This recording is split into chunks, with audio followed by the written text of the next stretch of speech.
And so if you look at the laws, what we see in the decades after Bacon's Rebellion are these bundles and bundles of laws getting passed in Maryland and Virginia.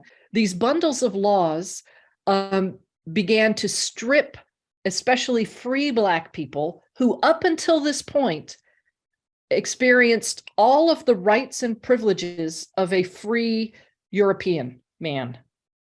The same rights and privileges by law. Okay, so like most of us have to take a moment to let that sink in, because it's so contrary to anything we've ever known. And so here's some of the first laws that were passed. There was a law passed that now punished and rendered illegal those who married for I'm going to use the language of Black and white. They used white and they used Negro in the law. So a law prohibited now white people from marrying Black people and Native Americans. A law was passed that prohibited free Black men from running for public office. It blocked them from voting. It prohibited them from testifying against a white person. And it also prohibited them from being in possession of gun or powder. And there were many, many more. They just keep passing these bundles of laws. And what I think is so important for us in this moment in time is to remember that up until this point, free people of African descent and free people of European descent had the same rights and privileges according to their class. The same. And of course, with this invention of white people asserted through privileges in law, and let's just take one, right? Because up until this point, nobody was referred to as a white person in law, no one. And so you start to see through these laws that strip rights away from people of African descent, the assertion of this new group of humanity called white people. And let's just take one of those laws, the law that now prohibited Black people from testifying against white people. What did white people learn about what it means to be white from just that one law? Right? That I can do anything I want to a Black person, and there's no recourse, and there's no who fears prosecution? Yes. Yeah, unless another white person's going to testify against me. Right. Yeah. And how would what would that be? Yes. Unlikely, right? And then what did Black people learn, right? Because remember, up until this point, you had the same rights, responsibilities, just according to your class. So they learned, you better be passive and submissive to this new group of people called white people, or else. So this is 1600s before America's a nation. That's right. So how are laws codified and made in this new world? Like if Black people are also participating in places like Virginia, like how are these laws? Is it like Texas today? What is happening? Well, you have the House of Burgess. It's the English system, that how they set up governments in their colonies. And, the King Charles at the time definitely orchestrated who was ironic. Wait, pause. So it was a King Charles then. Indeed. Wow. Indeed. Continue. I'm sorry, Dr. Jacqueline. No, you're good. And I wanted to raise one other point about just that one law that prohibited Black people from testifying against white people. It not only sent those messages, first of all, it's one of the first laws, right, that worked to radically reorganize colonial society. And it also reveals that the law itself, the legal system itself, represents the interests and perspectives of this new group of people called white. And it doesn't say it's for white people, but from that assertion in law, it makes it clear that that's the function of the legal system itself. That's and so those powerful. Laws that prohibited Black people from testifying, I know that they worked for their intended purposes because you see them throughout U.S. history. After the Treaty of Guadalupe Hidalgo, when the United States, Mexico was chopped in half and the United States grew from Texas over to California. You began to see laws passed in those regions, California through a court decision that said Mexicans cannot testify against white people. After 1848, when you had large numbers of Chinese men come to build the most dangerous sections of our railroad, what did we see again? Chinese Exclusion Acts, yeah. And laws passed that prohibit Chinese people, the language was mongrel in the laws, from testifying against white people. So that law worked. And how did it work? Well, it worked to keep these groups of people constructed as not white, cheap and dependent labor. And they function to help this group, even if they're really poor and don't have lots of resources, but they're called white, at least you're above them. And so they got what Du Bois calls the wages of whiteness. Mm.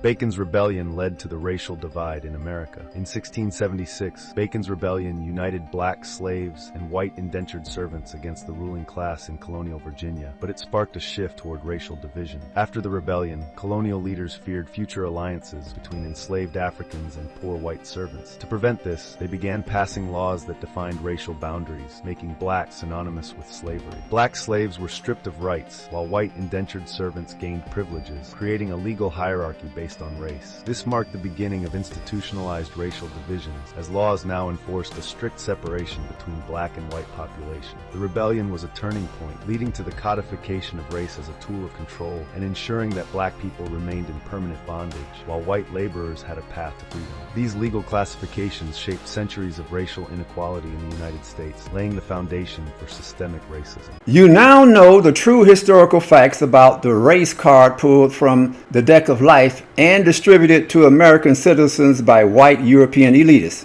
Now that you know the ideology of white supremacy and black inferiority is a sham perpetrated on both white and black people by white European oligarchs, known today as elitists, to maintain a source of free slave labor, what are you going to do? You sit in shit too long, it stops smelling. So come the fuck out of there. With the exception of white European elitists, quote, we the people, end quote, have all been tricked, bamboozled, had, took, run amok, and played. Your uncle, Sam. And this is the great American game. Mr. Lamar, do you really know how to play the game? Then tighten up. A true representation of irrefutable historical facts show the ideology of whiteness and white supremacy was and is a fantasy created by European elitists. Although white European slaves were the same skin color of white European elitists, that was the only similarity they shared. The one and only similarity between 14th century white European slaves and 14th century white European elitists were their white skin color. In reality, the difference between black and white slaves before and after Bacon's Rebellion was a distinction without a difference, with the exception of white European slaves' emancipation from slavery. White European slaves never had anything in common with the ruling class of white European elitists. When white European elitists told their white European slaves that black slaves were never, quote, like us, end quote, European elitists may as well said to black slaves that white slaves were never like us, because the color of any slave did not make the slave, before or after his emancipation, equal in value or in any measure equivalent to the white European elite. Neither black slaves nor white slaves, nor free white slaves, never obtained the economic, political, or social status of white European elites.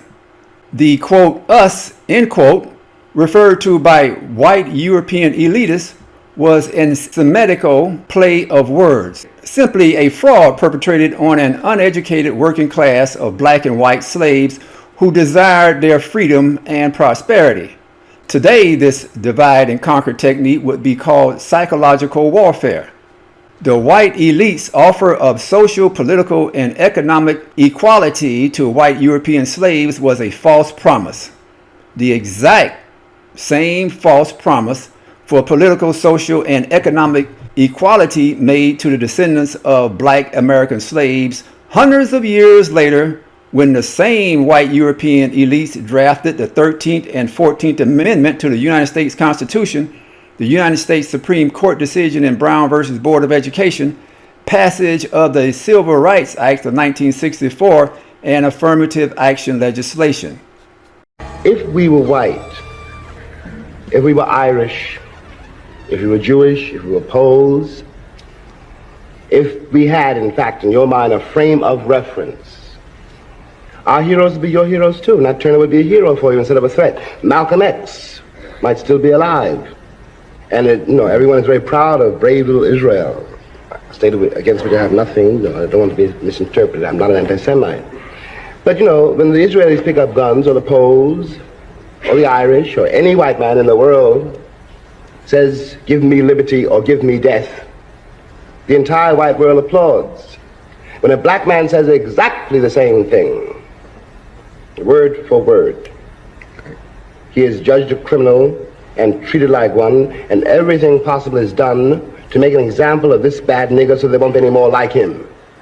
The apparent similarity of white skin color shared by white European slaves and white European elites was the sole factor that convinced white European slaves they were or could obtain the same status as white European elites.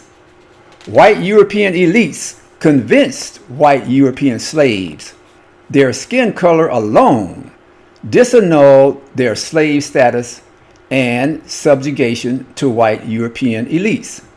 Based solely on skin color, white elites convinced white European slaves they were the same, and therefore white skinned slaves should join forces with white European elites to control and subjugate black chattel slaves. Even though there was a $1 billion difference in the bank accounts of white European slaves and white elites. Bamboozled white European slaves were deceived to believe their white skin color was the only ticket needed to obtain the same status and deference as white European elites. Just as poor white people in 2025 believe their whiteness made them equal in status to white European elites today. This mental delusion got Donald Trump elected in 2025. In reality, white English elites used their white skin color as a psychological weapon of warfare during the Bacon Rebellion to divide white slaves from black slaves and gain the allegiance of white slaves. History shows this division enabled white European elites to control and manage black chattel slaves and forever separate and subjugate the black and white working class. While white European slaves received rights and privileges denied to black slaves, white European slaves never obtained the status and deference of white European elites. This newly created race called white people in reality was only composed and associated with white European slaves. White European slaves were only identified as white people. White European elites did not accept or embrace white European slaves as equals, nor did this new class of white people associate with nor identify with the black class of chattel slaves. White European slaves who became known as white people were merely a make-believe class of people created by white elites. White European slaves unknowingly became glorified slaves, a race unto themselves, belonging to neither white European elites nor black chattel slaves. This denomination of people known as white people lived in a fantasy world that existed only in their minds. They were too white to identify as black chattel slaves and forever excluded from divine and dignified white European elite status. The sad and hidden truth is creation of this new racial classification called white people was merely a psychological weapon of warfare, no different from the Emancipation Proclamation declared by Abraham Lincoln during the Civil War to weaken the Confederate Army. White European elites successfully recruited and gained the allegiance of white European slaves after reclassifying white European slaves as free and superior to black chattel slaves because of their white skin color. The separation of white European slaves from black slaves under the false assertion of white supremacy during Bacon's Rebellion laid the foundation for the universal practice of systematic white supremacy and subjugation of black people for the next 1,000 years. The assertion that freed white European slaves were by nature biologically superior to black-skinned chattel slaves eventually evolved into a viable belief system throughout the Western Hemisphere that all white-skinned are superior to all black-skinned people. Nevertheless, white European elites never identified themselves as white people, but rather as European elites. Today we call them oligarchs. The deceitful, misleading, and dishonest conception and assertion of a false narrative regarding white racial superiority was initially a psychological weapon of warfare used by white European elites during the Bacon Rebellion to conquer a rebellious working class composed of black and white slaves. Abraham Lincoln used the same divide and conquer strategy with an executive order called Emancipation Proclamation, separating Confederate Southern black slaves from aiding and abetting white Confederate soldiers. Up, nigga. Separation of black-skinned people from white-skinned people was a race card played by white European elites for the specific purpose of 1. Protecting the white European elites from a rebellious united black and white working class. 2. To divide and defeat a united white and black rebellious working class. 3. To maintain a perpetual source of free labor for white European elites. 4. To forever conceal the true identity of white European elites who rule and control all human resources on earth. Note, rich white people, formerly known as white European slaves, have never become white European elites and therefore cannot be recognized as white European elites. Motto, not like us.